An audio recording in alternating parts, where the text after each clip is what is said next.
New this morning, a new wildfire, come see this, is forcing a town of about 1,000 to evacuate in Oklahoma. Look how the winds just scrape that across the plains. Now, officials say about 100 homes in Vicey, if you know it, are in danger, and at least 3 homes were destroyed elsewhere in the same county.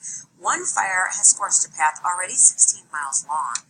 Thankfully, no injuries are reported, but there is word about a man who was hunting in the area, and he is at last check missing. Let's hope that he didn't get circled or caught up in that.